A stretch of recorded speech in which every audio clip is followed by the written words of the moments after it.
Minasyaitonirrajim. Bismillahirrahmanirrahim. Assalamualaikum warahmatullahi wabarakatuh. Alhamdulillah.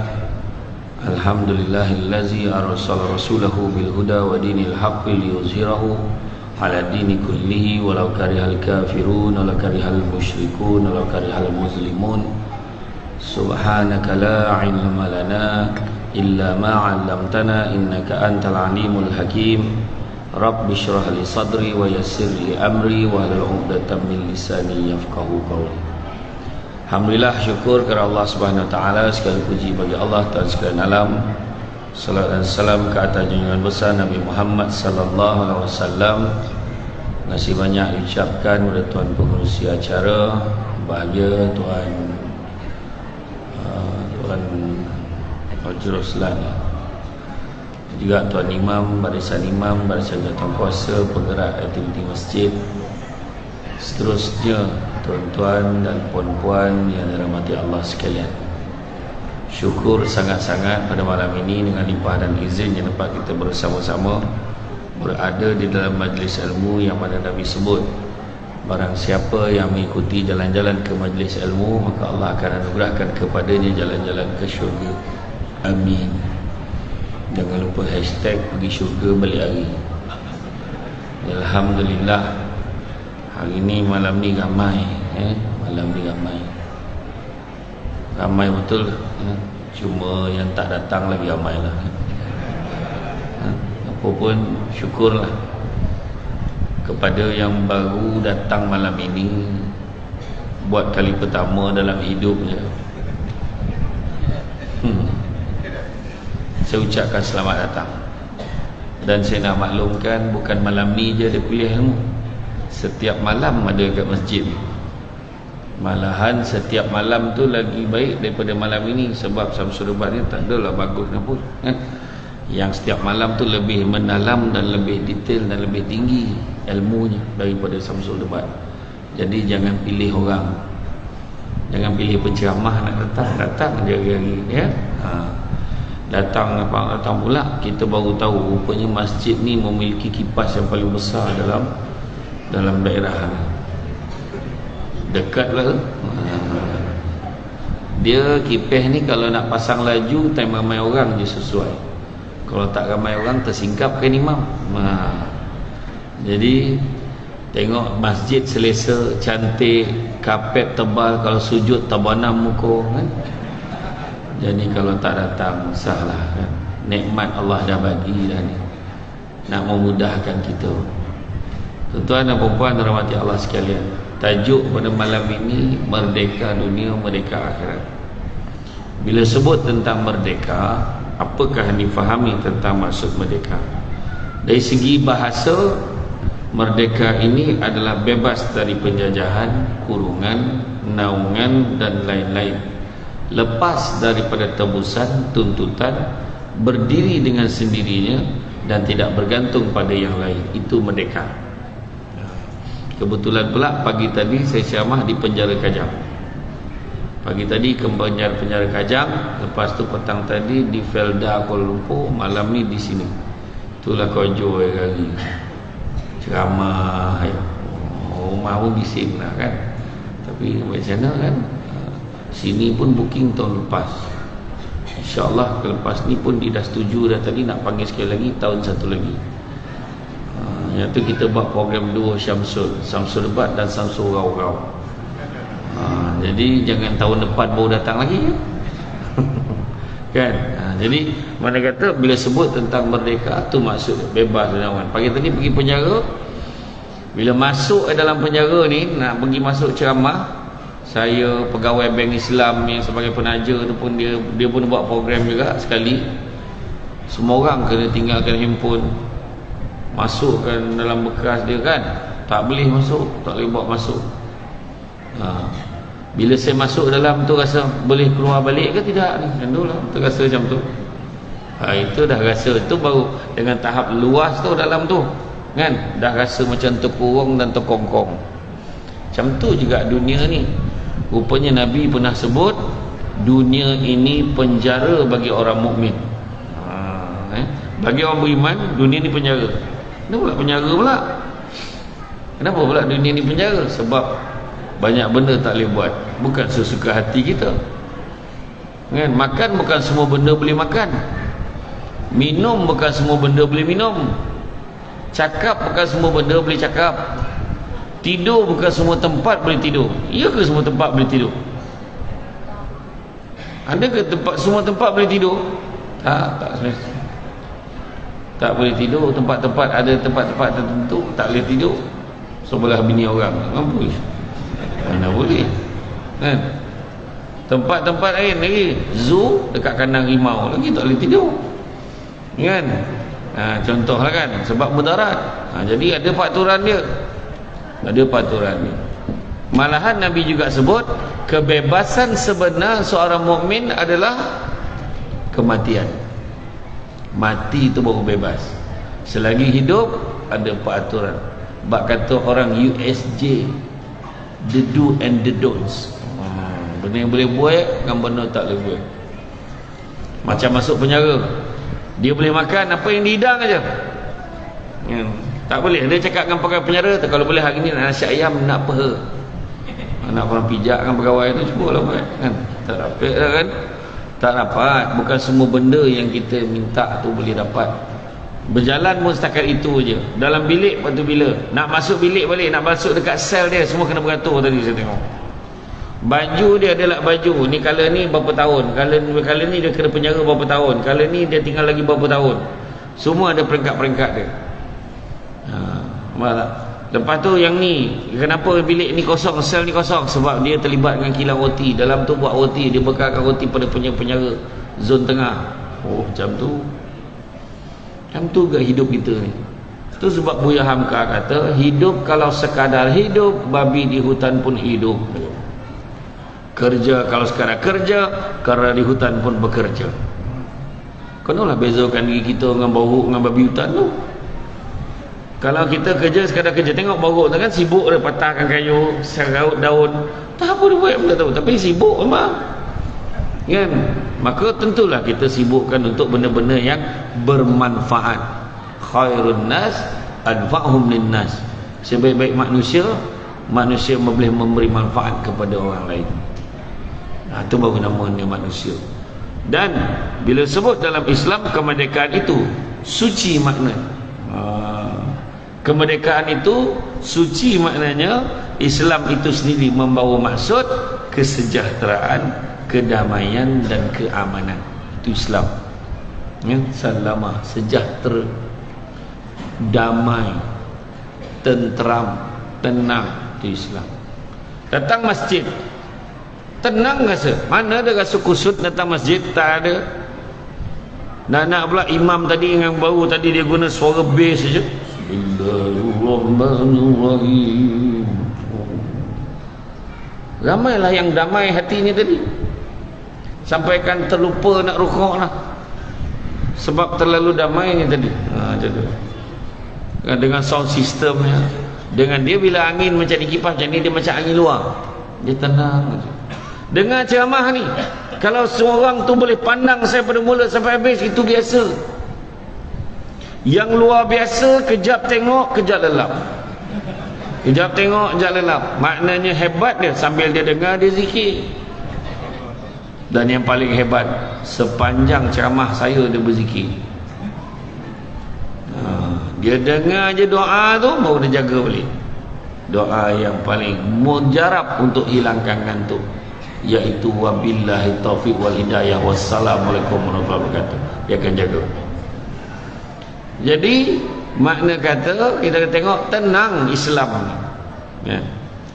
Malahan dalam satu hadis kursi, kalau dalam kitab Muka Syafatul Qulub daripada Imam Al-Ghazali, Nabi sebut yang Allah bagi tahu, aku tidak memberikan dua keamanan dan juga dua ketakutan, sebaliknya aku memberi satu keamanan dan satu ketakutan.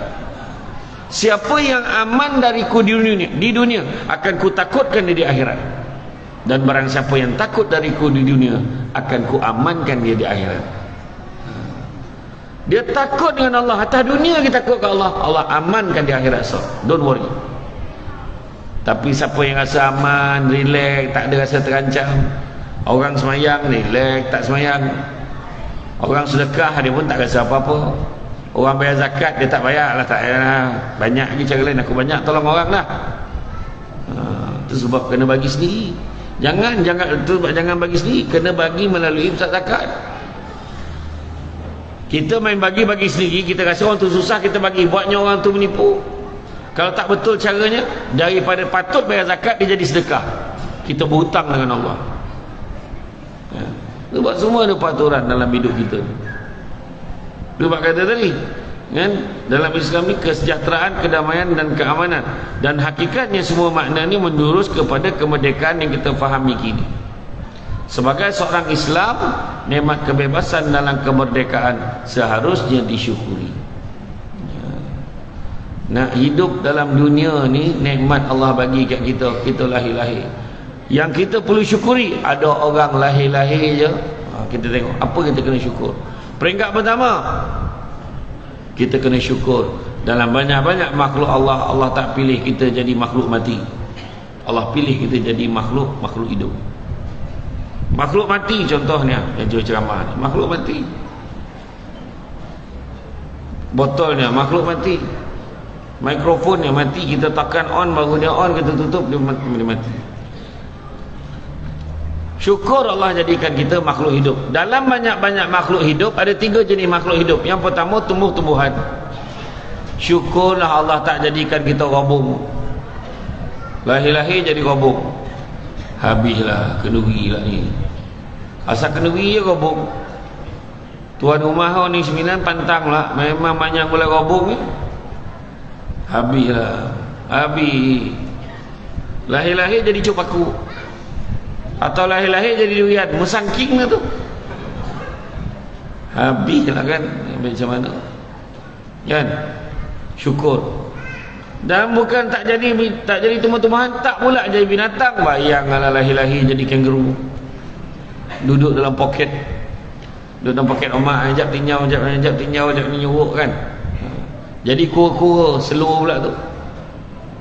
Jadi arnab, jadi apa? Tak, Allah tak jadi kita makhluk binatang, tak. Allah pilih kita. Syukur Allah tak jadikan kita tumbuh-tumbuhan. Syukur Allah tak jadikan kita haiwan. Syukur juga Allah jadikan kita manusia. Dahlah jadi manusia, Allah bagi kita jadi orang Islam.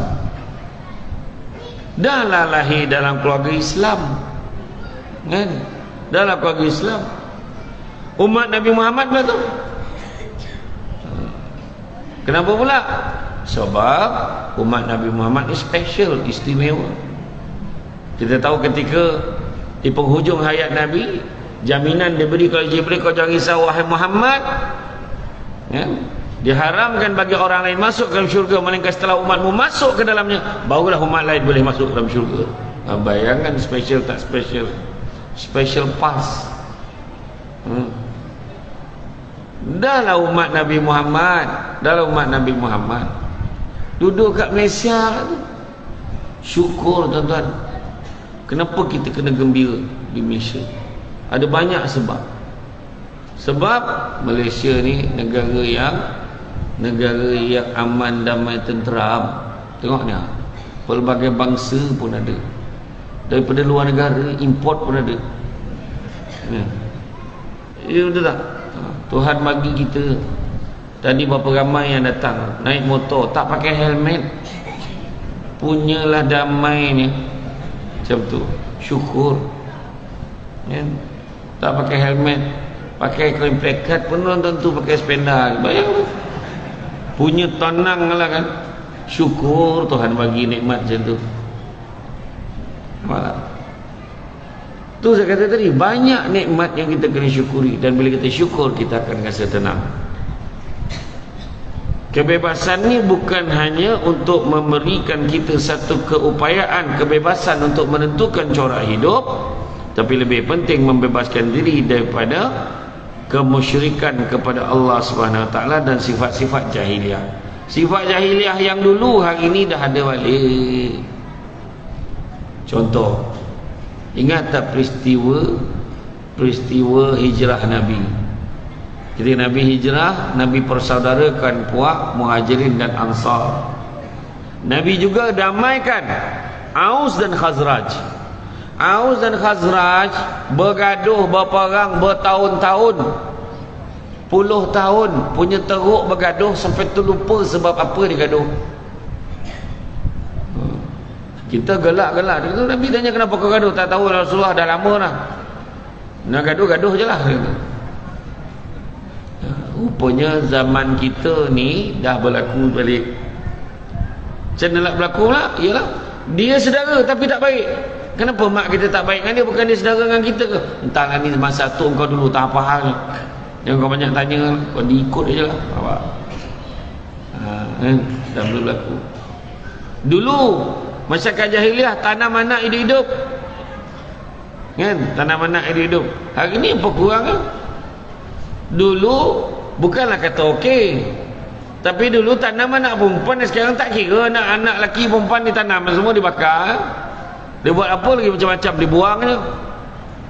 Sekarang mana lagi teruk daripada jahiliah, kan? Dulu kalau perempuan mati apa, perempuan jahiliah ni dia naikkan satu bendera warna apa dekat pintu masuk rumah tu, jadi lelaki boleh bebas masuk dalam rumah tu bersama dengan perempuan sampai dia mengandung. Orang lelaki ni masuk keluar, lelaki ni nak masuk, macam RNR. Sampai mengandung dia pun senaraikan siapa 10 lelaki yang tidur ni jumpa dengan pendeta dia pun tengok muka budak tu. Ni bapak dia, suka-suka dia. Hari ni lebih dahsyat daripada tu. Berlaku di satu hospital di Malaysia, seorang ibu dan seorang anak melahirkan anak pada hari yang sama, hasil perbuatan lelaki yang sama. Hari ni lagi teruk. Seorang ayah mengejarkan anak perempuannya sampai anak perempuan OKU. Berlaku di belah sana, Borneo sana, ada satu kes. 2 anak perempuan OKU dikejar oleh bapak daripada kecil sampai besar. Berapa kali budak tu mengandung dan gugurkan. Bayangkan tu, lagi teruk. So ni nak cerita merdeka, cerita merdeka sangat.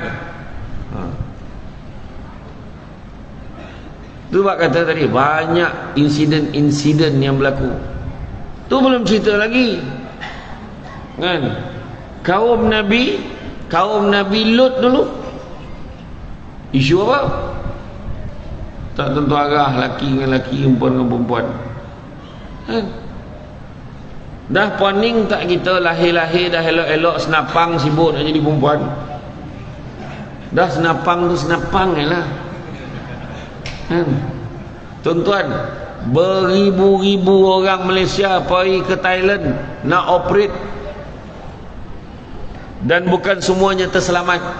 Ramai juga yang mati, cuma statistik tu tak dapat nak dikemukakan sebab dia tak balik-balik. Mati ke sana, dibuang senapang tu tak berhenti pula darah. Heran betul. Tak pening kepala kita. Dekat airport elok dia pakai jubah, tiba-tiba depan Kaabah pakai telekung. Tu bukan orang Malaysia tu, orang Australia ke orang Thailand, macam tu lah lebih kurang. Itulah yang kita tengok hari ni. Sifat-sifat jahiliah tu ada balik. Dan oleh itu seorang Muslim yang merdeka ada seorang yang bebas daripada keruntuhan akhlak dan kemurkaan Allah. Itulah kebebasan yang kita nak cerita. Makan sirih berpinang tidak, pinang ada di Kota Melaka. Makan sirih mengenyang tidak, tagah dek budi dengan bahasa. Kan?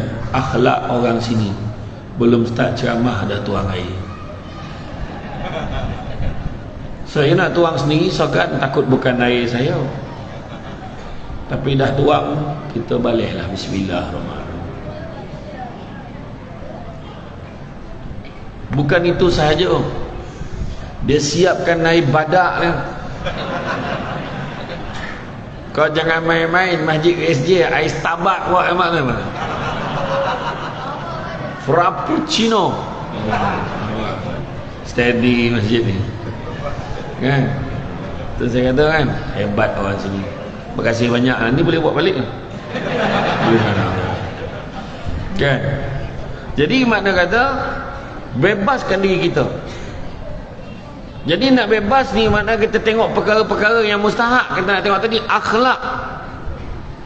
Sampai-sampai tadi ramai adik-adik tadi nampak Samsul Debat, Samsul Debat. Dia panggil Samsul Debat, tak ada dia dah pakcik ke apa tak ada. Samsul Debat tu budak tu. Kacik basah aku tengok budak tu kan. Kan? Tapi tak apalah. Dia nama milik semua kan. Saya dulu pun tak ramai nama Samsul Debat tu. Dah ramai panggil lantaklah. Tapi tolong mak saya Bilal mandi jenazah di Seremban. Mak saya dengan mak long saya. Dia tak cakap apa-apa, orang lain lah heboh. Ni lah mak Samsul Debat. Dah heboh. Tapi ambil gambar dengan anak, ambil gambar dengan mak jadilah. Mak saya pun jadi mangsa tau. Saya dulu berceramah. Saya mula berceramah waktu saya masih bekerja. Saya jadi pengarah undang-undang. Saya tak nak orang tahu jawatan saya. Jadi saya pakai jawatan NGO. Dulu saya pengarah undang-undang, legal advisor. So I'm a qualified lawyer, you know. So bila saya berceramah, saya pakai jawatan NGO. Saudara Syamsul Amri bin Haji Ismail, Presiden Pertubuhan Alumni Debat Malaysia, ADAM. Itulah jawatan saya sampai hari ini, NGO. Dan bila saya berceramah dekat satu surau di puncak Setiawangsa di Kuala Lumpur, penganjur dah terlupa nama saya. Samsul apa tak nama budak ni. Tapi jawatannya debat-debat macam tu lah. Dia pun tulis kat whiteboard tu, penceramah malam ini Syamsul Debat. Itulah muda dia. Dan salah seorang yang mendengar ceramah malam tu adalah CEO TV Al-Hijrah pada ketika itu. Dia mati-mati menyangkakan nama saya Syamsul Al-Debati. Melekat terus nama tu sampailah ke hari ini. Nah, itulah sejarah dia.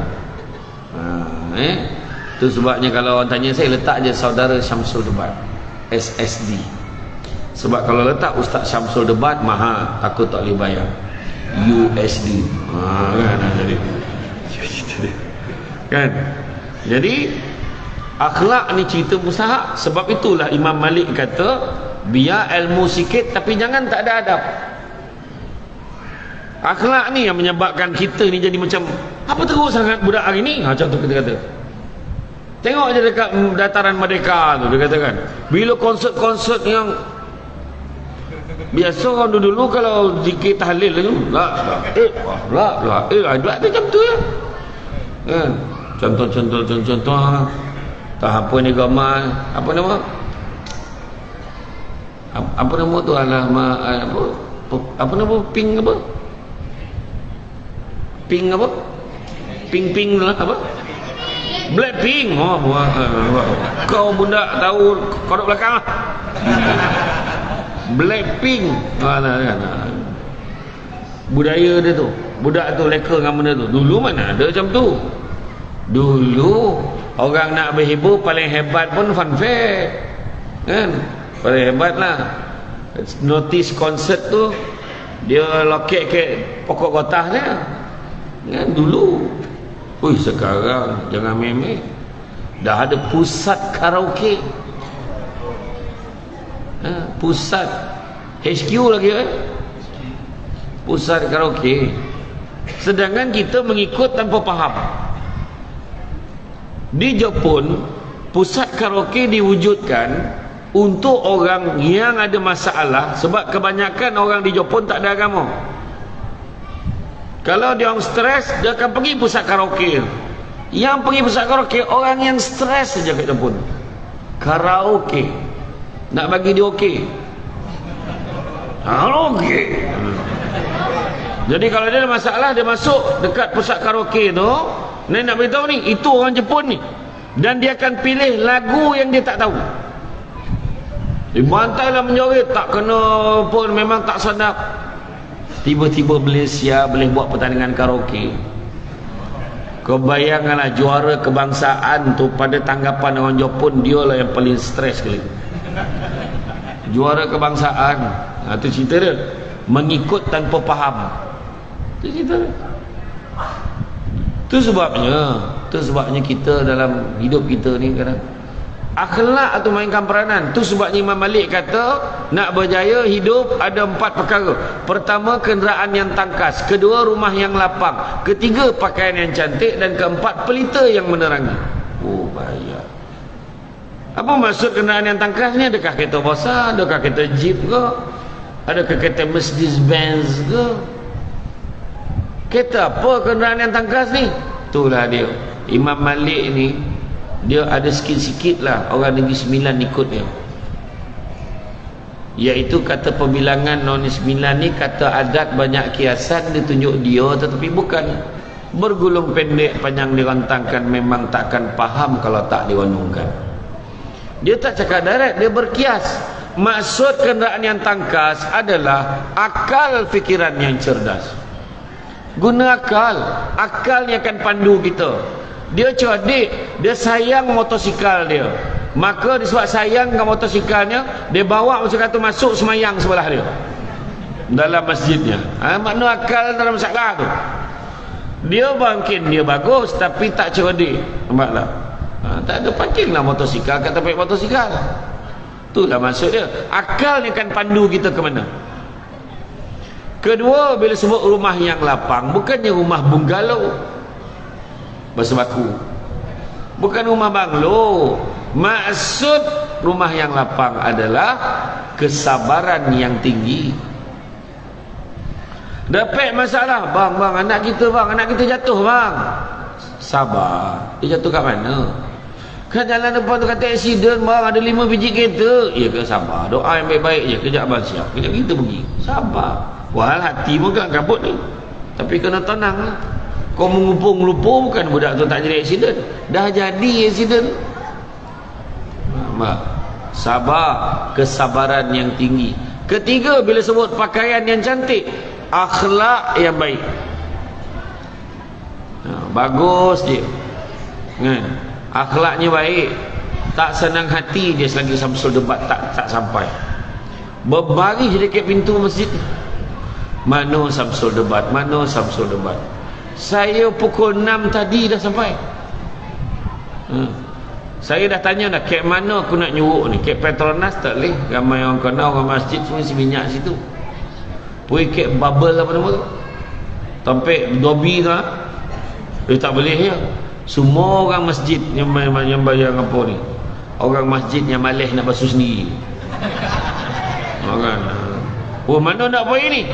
Saya pun pergilah ke kedai Tom Yam Patani tu, duduk ke situ depan masjid. Alhamdulillah tak ada siapa yang perasan. Kalau perasan tadi selesai AJK masjid pun sama minum dengan saya tadi. Biasa macam tu. Tapi tadi alhamdulillah bagus. Maknanya orang masjid ni dia tak sibuk perhatikan orang. Dia memang berzuhud. Betul. Ya, maknanya akhlak yang baik. Dan yang keempat, pelita yang menerangi, ilmu pengetahuan yang tinggi. Kena ada ilmu. Cantik taluk pantainya landai, tambik perahu tepi kuala. Biarlah buruk kain yang dipakai, asalkan penuh ilmu di dada. Kena belajar. Tapi saya tak pandai lah Ustaz, datang dalam masjid. Tu khabar tadi, datang masjid belajar. Kat sinilah kita kena belajar. Ya? Dan akhlak yang terbaik kita tahu khuluqil azim siapa? Akhlak Rasulullah sallallahu alaihi wasallam. Nabi kita akhlak dia yang terbaik. Daripada Nabi muda, Nabi remaja lagi orang dah nampak dah akhlak Nabi ni baik. Pernah ketika Nabi berusia belasan tahun, Nabi nampak seorang makcik ni. Nampak seorang makcik ni tengah angkat barang dekat pasar. Nabi kata, boleh saya tolong makcik? Baiknya anak ni. Anak daripada mana? Saya daripada Mekah. Macam mana Mekah? Dia jaga. Kenapa? Ada seorang budak tu nama dia Muhammad. Jahat budak tu, jangan kau baik dengan dia. Senyap je Nabi. Ini baik akhlak Nabi. Nabi tak melenting. Kalau kita dah terlopeh barang tu, aku tolong untuk banyak cerita kau. Tapi Nabi diam je. Nabi senyum je. Nabi bawa barang sampai ke rumah makcik tu. Makcik letak mana? Dia letak barang tu. Makcik tu nak ambil lah ni. Dia bagi upah. Nabi kata, tak apa makcik, saya ikhlas, tak apa, saya tak nak. siapa nama anak ni? Dia tanya pula. Nabi pun jawab, makcik, saya lah Muhammad yang makcik sebut tadi. Langsung diam. Akhirnya semua orang tahu betapa baiknya Nabi itu, akhlak Nabi. Pada satu ketika diriwayatkan Nabi baru tengah tunggu nak solat ni, dah azan maghrib dah, tengah tunggu nak solat ni, nak solat sangat dah, tiba-tiba terbau-bau yang kurang menyenangkan. Salah seorang sahabat telah melepaskan gas, terkentut, dan semua sahabat dah pandang, siapa ni, siapa yang pergi ambil wuduk ni, dia lah yang kentut. Pandang-pandang. Nabi kata apa? Kepada siapa yang rasa-rasa nak makan daging kambing dengan aku selepas maghrib nanti, semua pergi ambil wuduk sekarang. Semua pergi ambil wuduk. Langsung tak tahu siapa. Tengok. Ya, Nabi panggil isteri Nabi. Nabi makan masakan isteri Nabi. Nabi makan masakan isteri Nabi. Tiba-tiba satu hari rasanya masin. Tengok akhlak Nabi macam mana. Nabi panggil, ya Humaira, ya Humaira, wahai pipi kemerah-merahan. Balik apa? Panggil isteri tu, wahai pipi,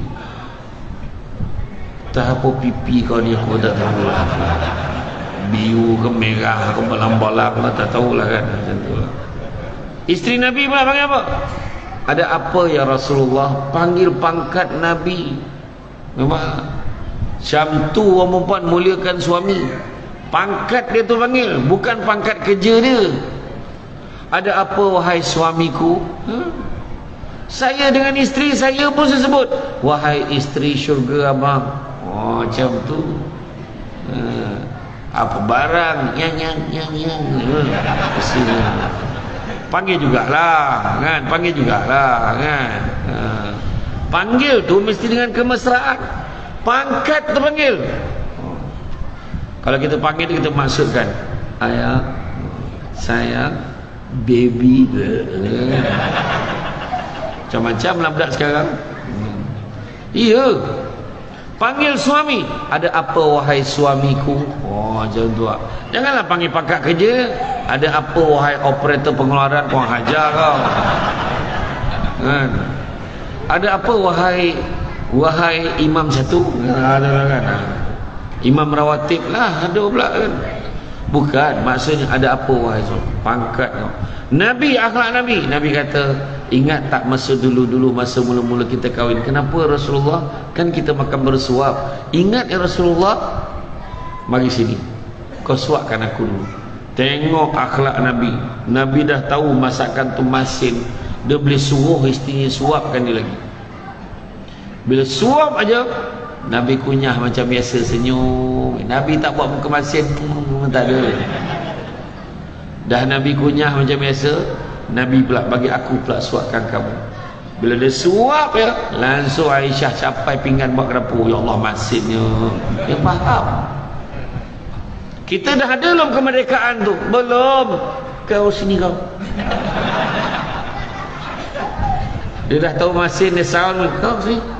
Kau tahu tak darah tinggi aku berapa ini? Wah, kau baca darah tinggi je.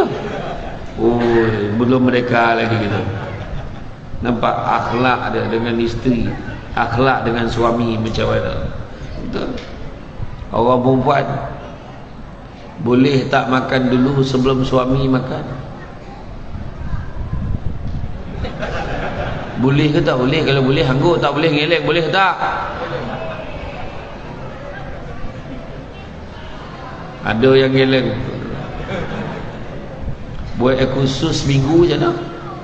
Kalau laki khusus minggu lah. Ya Allah, lapar bang.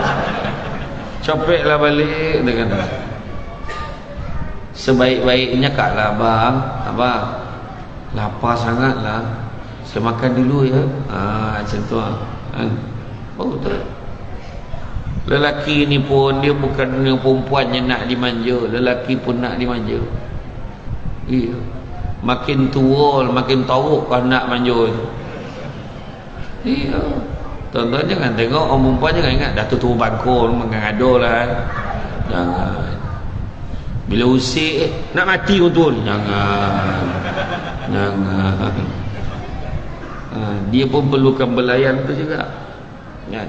Akhlak Nabi tak marah pun. Tengok Nabi bagi hadiah pada isteri-isteri Nabi bagi cincin, Nabi pesan kat dia, jangan kau bagi tahu pada yang lain yang aku bagi kamu cincin. Nabi kata, Nabi ajar isteri Nabi ni jaga rahsia. Dengan entah macam mana, tiba-tiba satu hari salah seorang isterinya tanya, ya Rasulullah, antara kami semua siapa yang paling kau sayang? Tak apalah kau cakap je, kami terima. Nabi senyap, cakaplah Rasulullah, siapa yang paling kau sayang? Yang paling kau sayang. Nabi pun jawab, orang yang aku bagi dia cincin tu, dialah yang paling aku sayang. Tersipu-sipu lah semua orang. Sebab ingat dia, wahal semua dapat. Tengok cara Nabi, nampak? Hati-hati kan? Dan begitu juga kebebasan ini kan, kita kena merdekakan diri kita. Keruntun akhlak hari terlalu banyak, termasuklah dalam bab perkahwinan. Ada orang tanya saya, baru ni saya ceramah tajuk cabaran rumah tangga hari ni. Cabaran ni bermula sebelum kahwin lagi dah masalah. Ada 3 cabaran. Pertama, tak mampu. Tak mampu ni ada 2. Satu, tak mampu keuangan. Yang kedua, tak mampu diri. Tak mampu diri ni bukan hanya kemampuan syahwat dan batin itu, tak, termasuk juga kegagalan mengawal panas baran dan emosi. Tak layak lelaki tu kahwin.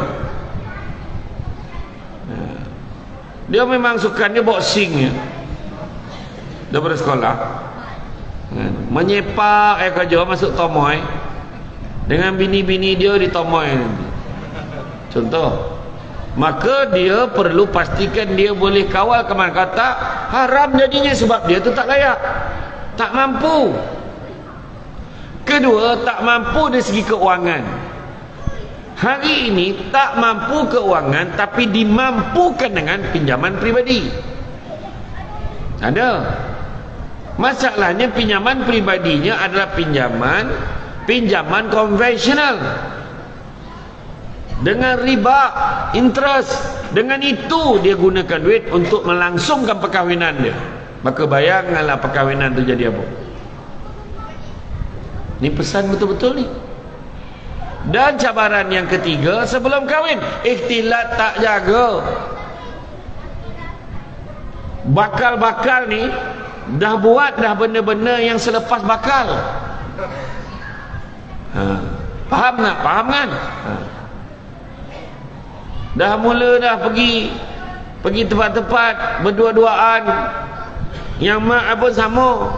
Tengok anak tu naik motor dengan tunang dia, baru tunang, bukan kawan, rapat sikit peluk jatuh nanti mak punya kerja. Ikhtilat sebelum kahwin lagi tak jaga, macam mana? Lepas kahwin masalah komunikasi, lepas kahwin masalah dengan mertua, lepas kahwin masalah layanan, lepas kahwin masalah pengurusan keuangan, lepas kahwin masalah hubungan dengan ipar dua yang tak baik, lepas kahwin masalah, banyak masalah. Dan yang paling besar sekali, yang paling asas rumah tangga, tiang asas agama tak jaga, solat tak jaga. Tu cakap tadi, makna kata nak sebutkan tentang rumah tangga hari ni, cabaran dia besar.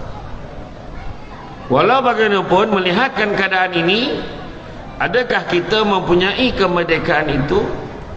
Adakah kemerdekaan ini menggambarkan kebebasan yang dimaksudkan dalam agama Islam? Hakikatnya banyak perkara yang berlaku menunjukkan betapa kemerdekaan masyarakat kita ini, khususnya orang Islam, sudah mula kabur keadaannya. Banyak masalah-masalah. Maka tu sebab kata tadi, balik semula kepada, dan Nabi dah sebut, seandainya ketiadaan aku nanti, dan seandainya kalian berpegang kepada 2 perkara ini, kamu tidak akan tersesat selama-lamanya. Itulah Al-Quran dan Sunnahku. Kan, balik-balik kepada Quran. Tanya balik, bila last ngaji tu? Alhamdulillah, waktu semasa saya darjah 2, saya dah khatam dah. Lepas tu tak ada dah. Itulah sekali. Berjunjung kan. Tapi budak-budak dulu mengaji Quran tak sama. Orang dulu mengaji lain kan. Orang dulu mak ayah bising, kau pergi mengaji. Kau nak jadi kafir, duduk rumah ni, jangan mengaji. Marah. Pergi ngaji. Pergi masa bawa mukadam. Lip date a, lip bawa i, lip depan u, a, i, u. Lip de date an, lip de bawa in, lip de depan un, an, in, un dulu. Aina te alam date lam, im ya mati bawa minun date na. Aina te alhamdulillah. Patut bunyi alamina. Dia pula alamina. Dah kena marah dengan ustaz. Baca betul-betul. Tengok panjang minit.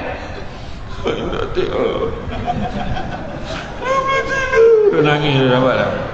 Dulu. Sekarang budak sekarang mana boleh tegur. Cikgu dia tegur, nangis. Besok tu bapak datang bawa lawyer. Gila bapak. Budak sekarang mengaji lain abata saja qada zaro sekarang. Kaedahnya beza. Tapi kena ngaji-ngajilah.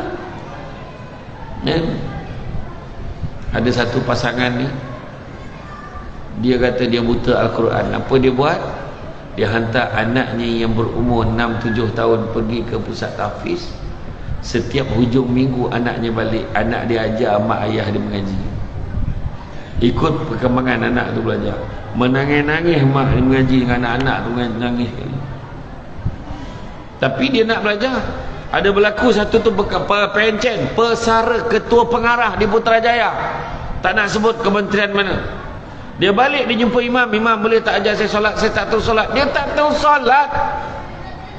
Adalah yang cakap, dah tua budak belajar solat. Silap-silap dia dah tua belajar tu lagi baik pula solat daripada kita yang perasan elok. Buat saya kata tadi, memerdekakan diri kita. Kita ni, kemerdekaan ni dah mula dicabar dan diganggu-gugat oleh masalah-masalah persekitaran. Antaranya media sosial. Media sosial hari ni tuan-tuan, tak kisahlah kerajaan ke pembangkang ke pemerintah ni, media sosial main peranan. Semua cerita keluar. Samsul Debat belum sampai lagi dah mula viral. Samsul Debat akan datang ke USJ. Confirm ke? Ada tanda soal ke konten. Dia punya lagu iringan ni tak berapa kono lah tu. Lagu belakang, siko bagi dua. Apa hal pula lagu tu pula dipilih tu kan? Contoh lah kan. Sekarang zaman viral. Maklumat di hujung jari. Tu sebab kena hati-hati. Kita ada 6 zaman. Zaman Nabi, zaman sahabat, zaman kejatuhan kerajaan Islam, zaman fitnah, zaman kebangkitan kerajaan Islam, dan zaman kiamat. Sekarang ni zaman fitnah. Baca macam fitnah keluar. Dan manusia lebih suka percaya fitnah daripada percaya benda-benda betul. Sebab fitnah ada nilai berita. Kau tahu tak? Dia akan berbisik tu, bahaya. Kau tahu tak? Ia menjawab automatik, apa? Yang seorang baru sampai langsung ikut nada, apa cerita? Jangan. Merdekakah kita daripada benda-benda tak elok dalam hati ni? Merdekakah kita daripada perasaan tamak? Jangan tamak. Ingat, jangan tamak. Kongsi tak apa. Faham? Ngelak pula. Cakap betul. Jangan tamak, kongsi tak apa. 2-3 hari ni teruk betul lelaki kena bantai. Orang lainnya hal, kenapa kita yang kena? Contoh ya. Tiba-tiba Tesla jadi bicara. Dengan imam-imam kena tanya. Aduh, pening bala. Iya. Benda baik kalau kau rasa elok, tak usah share-share dalam media sosial. Kan nak kena balon. Kering lunyai balon ni. Kesian. Aduh. Langsung orang lelaki dah elok kita tak ada tanya, kita boleh tanya, abang nak sangat ke? Dah kita pula ada babit ni. Sabar. Tu cakap tadi tu kan, buang perasaan tamak. Kedua, buang perasaan dalam hati kita sombong. Sombong ni ada 3 darjat. Ujub, riak, takbur, tu semua bawah topik sombong. Ujub dalam hati. Contoh di azan, Allahu Akbar, Allahu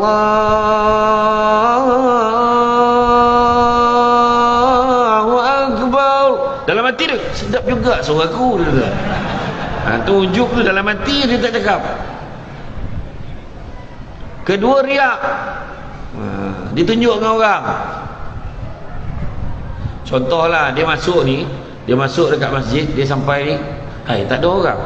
Dah 3 hari dah aku paling awal ni. Ujub. Dia paling awal datang masjid.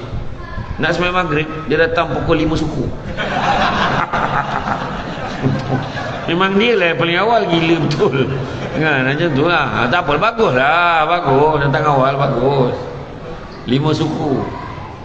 Biasa dia main bola. Aku tak main bola dah ke sekarang? Dunia semua tu, cirayak dia. Dia masuk je, dia kata, dah berapa hari dah aku paling awal ni. Ujub dalam hati. Dia pun semayang, Allahu Akbar, sunat. Alhamdulillah. Terdengar bunyi sliding door, ada orang lain masuk. Cek, orang tu masuk, langsung berbunyi Bismillah. Dia nak orang dengar dia tengah semayang. Riak, tunjuk dengan orang. Takbur, bila dia dah mula bercerita dengan orang. Kau perasan tak? Perasan apa? Siapa yang paling awal datang masjid akhir-akhir? Siapa lagi engkau lah? Iya ke? Nak kena menampar dia ni. Bayangkan seorang boleh ada 3-3 sekali. Jangan sombong, tak ke mana. Nak sombong dengan apa? Semua Tuhan bagi. Contoh, kalau saya tanya lah kan, siapa yang pakai jam tu kan? Siapa pakai jam? Saya tanya, jam tu siapa punya? Jam tu siapa punya? Dia kata, jawab, saya punya lah. Itu jawapan biasa. Saya punya lah. Tangan tu siapa punya? Dah menung kawan. Tangan, badan kita, kepala kita, kaki, semua Allah punya. Macam mana boleh mengaku kat tangan tu kita punya? Sedangkan kita pun bukan kita punya. Macam tu lah maksud dia. Tu nak buka fahaman tu. Boleh mengaku, tak iyalah, bukan kita punya. Mana ni yang kita punya? Jawatan sekarang, jawatan tinggi, jangan risau. Sekarang kita ada imam. Imam kata sampai masa saya nak bersara lah, nak rehat, nak balik kampung. Imam memang sini ke? Orang mana? Orang Kedah. Saya rasa saya nak balik Kedah lah. Dia lepas jawatan, maka tak ada dah imam kat sini. Tak ada, ganti imam lain. Untuk tu Samsur tak boleh ceramah malam ni, ada ceramah lain. Kaciknya hal tu. Ada pencemah lain. Saya dengar itu sahabat saya pun datang sini, UAK datang sini lah. Dahsyat masjid ni. Yang top 5 panggil. Kan? Hana-hana panggil kan? Ya, tu dia. Bukan kita punya. Suara kita hebat macam mana pun, bukan kita punya. Penyanyi tu, yang punya dahsyatnya dulu nyanyi, tiba-tiba masuk ke Gabah Ganza minta nyawa nyanyi lagu sendiri. Lagu sendiri pun tak sampai nafas, cakap apa? Dulu dia berlakon jadi hero, sekarang jadi watak orang gaji. Jadi tukang kebun, jadi driver. Yang perempuan dulu menghiasi majalah-majalah. Dulu majalah, sekarang majalah pun tak ada. Sekarang berlakon jadi bibik, saya cakap Indon ni. Nak tunjukkan masa tu berlalu. Dan apa kita ada ni, bukan kita pun. Kalau betul kita punya, tu sebabnya Iskandar Zulkarnain dia kata, kalau aku mati nanti, pastikan buat 3 perkara. Apa dia? Pertama, waktu usung jenazah aku pastikan tabib-tabib yang hebat-hebat usung jenazah aku. Yang kedua, waktu usung jenazah aku pastikan tangan aku terkulai biar semua nampak. Dan ketiga, waktu usung jenazah aku pastikan kau taburkan segala harta kekayaan aku sepanjang perjalanan pergi ke kubur. Kenapa buat macam tu? Kau akan tengok tabib yang hebat-hebat usung jenazah aku, nak menunjukkan hebat macam mana pun tabib, atau hari ni bahasanya doktor lah, hebat mana pun doktor tu, tabib tu, dia takkan dapat menghalang kematian daripada berlaku. Kau tabur harta sepanjang perjalanan pergi ke kubur, kau tengok orang berebut nak ambil harta tu tanpa kau mampu lah halang, tanpa kau mampu buat apa-apa, sebab harta tu tadi tak buat masuk dalam kubur. Dan waktu usung jenazah kau tadi, kau biar tangan terkulai tadi, biar orang nampak macam mana kamu lahir dulu tangan kosong, mati pun tangan kosong. Tangan dah terkulai layu di Tasik Madu Fauzah Latif. Apa istilah budak sekarang? Masa dah time, dah sampai masa. Jadi kenapa nak sombong-sombong? Tak usahlah sombong. Sombong ni sifat siapa? Oh, tahu Tang setan tu cepat jawab. Betul, memang betul tu sifat syaitan, sebab dia sombong dengan Allah dan sombong dengan Nabi Adam. Dia tak nak sujud ke Nabi Adam. Sebenarnya sujud bukan sebab pasal Nabi Adam, siapa? Sebab perintah Allah. Tu sebab malaikat Jibril pada satu hari tu dia turun jumpa Nabi, dia sedih, menangis. Kenapa engkau? Aku tengok kau risau tak keruan ni. Nabi tanya, aku sebelum turun tadi, aku sempat melihat Allah memerintahkan penjaga neraka agar menyalakan nyala api neraka selama 1000 tahun. Daripada warnanya merah sampai dia menjadi putih, dia nyalakan lagi 1000 tahun daripada putih sampai menjadi hitam. Percayalah wahai Muhammad, kalau terbuka sedikit saja pintu neraka itu, walaupun sebesar lubang jarum, hancur dunia ni. Macam itulah gambarannya neraka. Jadi itu cakap tadi, usung jenazah ni tadi, tangan kosong tak boleh buat apa-apa. Kita mati pun macam tu.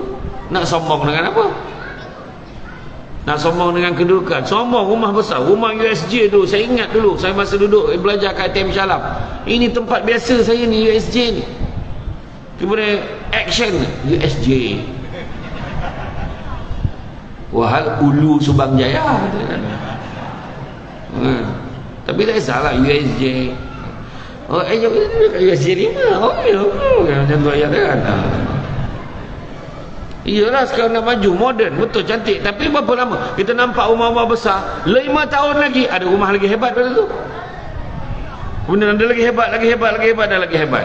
Dulu punya belagak kita pakai telefon tu, ingat telefon, ingat ada telefon. Telefon tu dulu mana ada kita pakai power bank? Tak ada. Baterinya tahan seminggu, tahan. Yang tak campur orang tu 2 minggu tahan. Dia tak telefon orang, orang tak telefon dia, 2 minggu tahan. Yang cepat habis bateri tu yang main snake tu. Dulu orang ingat tu paling canggih lah, 3310. Orang cakap canggih lah dulu. Tiba-tiba hari ni siapa sangka ada telefon i kan? Ada telefon i. Dan saya tak nak sebut lah, sebab dia tak taja ceramah kita malam ni. Tu saya tak sebut. Kalau dia nak kita sebut, taja lah kan? Kesian orang masjid, bantu orang masjid. Dah lah Masjid Syafi'i ni dia tak pandai panggil ceramah yang biasa-biasa kan? Tu cakap tadi, jangan kita sombong. Ketiga, jangan dengki. Dengki bahasa Melayu, bahasa Arabnya hasad, punya teruk di Malaysia ni, dua-dua pakai. Hasad, dengki. Ada je tak puas hati dengan orang. Dengar-dengar dia beli kereta baru, tak mana dia curi duit tu. Dengar-dengar dia dapat pergi haji tu, tak mana kabel pakai kan tu. La ilaha illallah, ada. Buang. Ya? Kalau kita tengok kemerdekaan disambut macam mana, itu juga melambangkan kita belum merdeka. Habis percampuran lelaki perempuan kadang-kadang kan? sambutan-sambutan dengan muacun, membazir, macam-macam lah. Itu sebabnya hijrah juga adalah merupakan satu bentuk kita nak berubah supaya kita menjadi merdeka dengan sebenar-benarnya. Berubah daripada buruk pada baik, baik pada lebih baik, lebih baik pada lebih baik. Itu merdeka yang kita nak. Merdeka kita rasa-rasa lah yang paling hakiki kebahagiaan yang kita nak kat mana kan? Dekat mana kan? Syurga. Syurga. Itu sebabnya kalau nak masuk syurga ni kan, kena amal ibadah banyak-banyak. Yang pertama, salawat ke atas Nabi jangan tinggal. Salawat ke atas Nabi.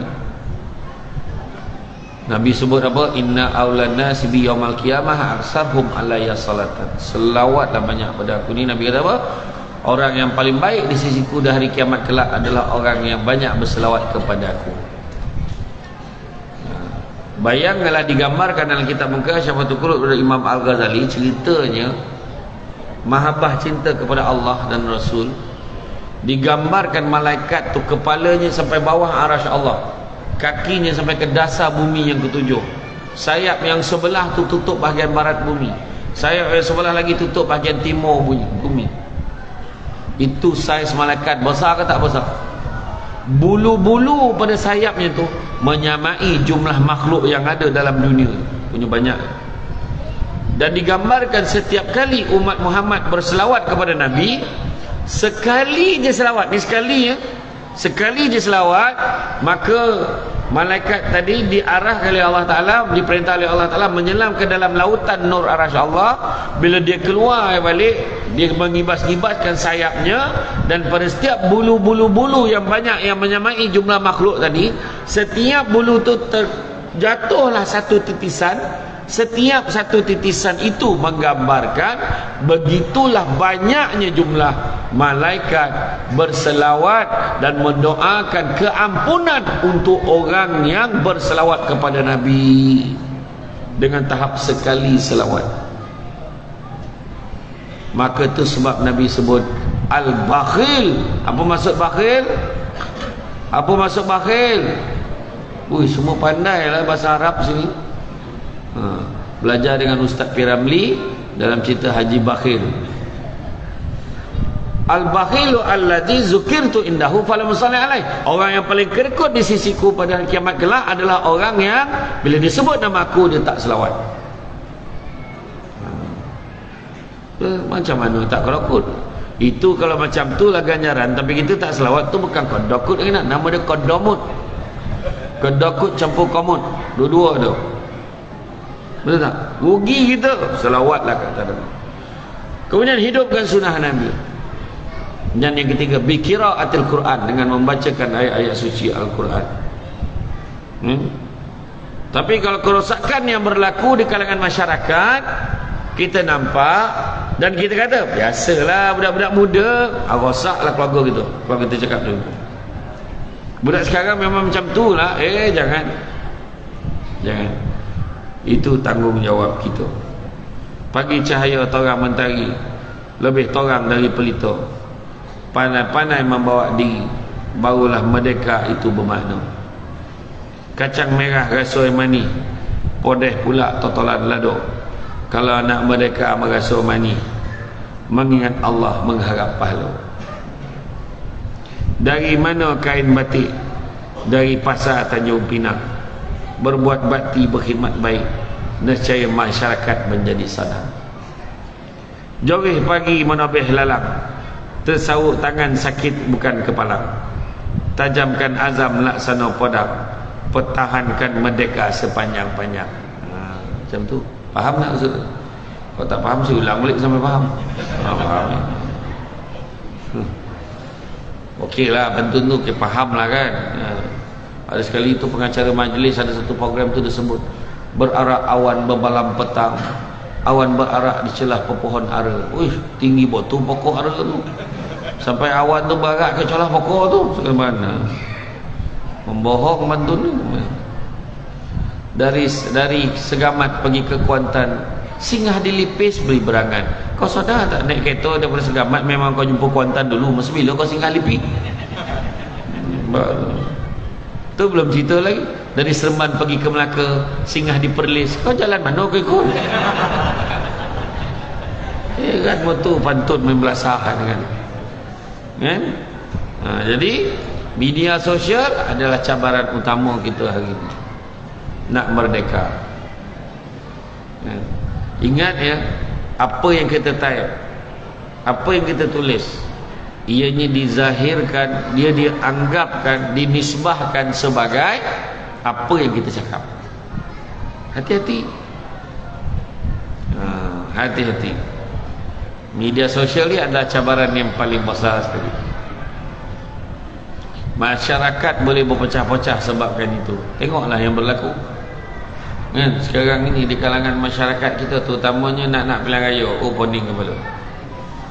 Malaysia sekarang ni diiktiraf sebagai negara yang paling rajin buat pilihan raya. Tuan, ini hakikat tuan-tuan. Saya tak sebut parti mana-mana kan, tapi negara kita ni paling rajin juga. Dan penggal lepas kan pelik juga. Malaysia pertama kali satu penggal dapat 3 Perdana Menteri. Tu saya kata tadi, zaman ni sebab apa? Zaman media sosial. Orang mengatur persepsi masyarakat walaupun terpaksa menipu kadang-kadang. Tu sebab hati-hati. Tuan-tuan dan puan-puan yang mati Allah sekalian, kalau kita nak kejarkan kemerdekaan dunia dan kemerdekaan akhirat, tuan-tuan kena pilih satu. Pilih satu, insya-Allah. Kalaulah boleh satu menyebabkan kita dapat sikit, tapi kalau boleh yang satu lagi boleh dapat dua-dua sekali, siap dengan free gift, dah tentu kita dah akan ambil yang boleh satu dapat dua, kemudian siap dapat free gift. Itulah yang Allah janjikan kepada manusia dalam surah Asy-Syura ayat yang ke-20. Sikit ni, sabar-sabar, sikit. Dalam surah Asy-Syura ayat 20 Allah beritahu apa? Barang siapa yang mengejar keberuntungan barang siapa mengejarkan keberuntungan akhirat, nescaya kami akan tambahkan keberuntungannya itu. Maknanya dunia pun dapat. Namun barang siapa yang mengejar keberuntungan dunia, nescaya kami akan berikan sebahagian saja daripada keuntungan dunia itu, dan takkan ada satu bahagian pun untuknya di akhirat kelak. Dan di mana nak? Kau kejar akhirat dapat dua-dua, atau kejar dunia dapat sikit, akhirat langsung tak dapat apa. Pilih satu tuan-tuan, kejarlah akhirat. Liman kana yarjullaha wal yawmal akhir wa zakarullaha katsira. Siapa nakkan rahmat Allah dan nakkan hari akhirat, maka ingatlah Allah banyak-banyak. Jadi tuan-tuan dan puan-puan sekalian, hari ini dalam nak merdeka juga, ingat hadis yang awal-awal tadi saya beritahu, Nabi beritahu dalam hadis kursi kan, dah disebut, aku tidak menggunakan dua keamanan dan dua ketakutan, sebaliknya aku memberikan satu keamanan dan satu ketakutan. Barang siapa yang aman dariku di dunia, akan ku takutkan dia di akhirat. Namun barang siapa yang takut dariku di dunia, akan ku amankan dia di akhirat. Jadi tuan-tuan dan puan-puan sekalian, saya faham signal yang diberikan tu sangat jelas. Cara dia tonong kan, macam tak puas hati tu saya faham kan. Yang seorang tu pula bila saya pandang kan, time tu lah dia buat-buat kotak-kotak lutut yang macam ponik mana lah tu kan. Saya faham tu. Jadi insya-Allah ambilkan saya buah delima, masak sebiji di balik parut. Dalam media sosial bukan semua boleh percaya, silap percaya merosak bangsa. Anak dara berkain cukin, dari daik berkain suasa, tak kira kaya miskin, media sosial baiklah budi bahasa. Anak ikan dimakan ikan, manakan sama ikan tenggiri, mati ikan kerana umpan, mati kita kerana tak fikirkan diri. Apa diharap pada jerami, habis padi jerami dibuang. Apa diharap media sosial ini, akhirnya fikiran kita juga dipandang orang.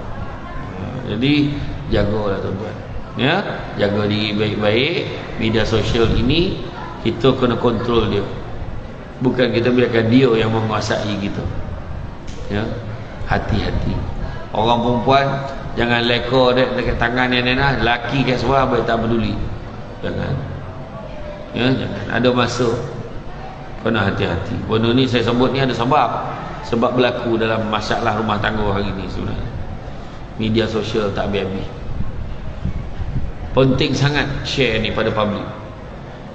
Ada masalah, jadi penyakit, hati-hati. Ya, jadi tuan-tuan dan puan-puan sekalian, rasa cukup sekadar itu. Bak kata orang, sepandai-pandai tupai melompat akhirnya jatuh ke tanah jua. Walaupun perkongsian sudah tamat, mudah-mudahan meresap ke dalam jiwa. Tenang-tenang di laut sampan kelok beri ke tanjung, hati terkenang mulut menyebut, jasa baik pihak masjid menjemput, rasa nak duduk. Jadi tuan-tuan dan puan, itu saja daripada saya. Sungguhnya yang baik datang dari Allah SWT. Benda kurang itu punca kelemahan saya sebagai manusia biasa. Pokok sekayu daun selasih. Thank you, terima kasih. Assalamualaikum warahmatullahi wabarakatuh.